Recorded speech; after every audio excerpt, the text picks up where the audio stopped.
हावड़ा के सिद्धपुर में बमबाजी। जी हां, हावड़ा के सिद्धपुर के चोड़ा बस्ती इलाके में जबरदस्त हंगामा देखने को मिला। इलाके में बमबाजी और ईंटबाजी से अफरा तफरी मच गई। घटना की खबर मिलते ही भारी संख्या में पुलिस और रैफ मौके पर पहुंच गई और पूरे एरिया को घेर लिया गया। आरोप है कि बीजेपी माइनॉरिटी सेल के नेता मनोज खान को निशाना बनाकर बम फेंका गया। इस दौरान कुछ दुकानों में तोड़फोड़ की भी कोशिश की गई।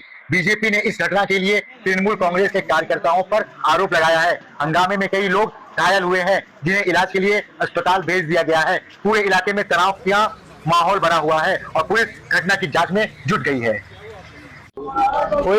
ইনি কামরূপুর চড়ার মধ্যে বসেছিলেন নিজের নিজের বন্ধু বান্ধবের কথা বলছিলেন। কিছু গুন্ডারা এসে টিএমসির গুন্ডারা এসে এনার উপরে বম চালিয়েছে, এনার উপরে অত্যাচার করেছে, অ্যাটাক করেছে এনার উপরে। ইনি হয়তো আমাদের অনেকগুলো লোক ছিল, বিজেপির অনেকগুলো লোক ছিল। ইনি বন্ধু আছেন, তো বন্ধুরা বসে এখানে যে বম মেরেছে, এখানে চোট লেগেছে, আরো লোককে চোট লেগেছে। ওরা বিভিন্ন দিক থেকে বোমা গুলি সমস্ত চালানোর আওয়াজ পাওয়া যায়, তারপরে ওর বাড়িতে অ্যাটাক হয়। আপনারা দেখতে পাচ্ছেন আমাদের কয়েকজন ছেলে আহত হয়ে ওখানে বসে আছে, বোমা মেরেছে। আমরা হসপিটালে পাঠিয়েছি, কয়েকজন আহত হয়ে এখন হসপিটালে আছে। এরপরে ওরা কি চাইছে মমতা ব্যানার্জি? আমরা কতক্ষণ চুপ করে বসে থাকবো? আমরা চুপ করে বসে আছি শুধুমাত্র ভারতীয় জনতা পার্টির নীতির জন্য।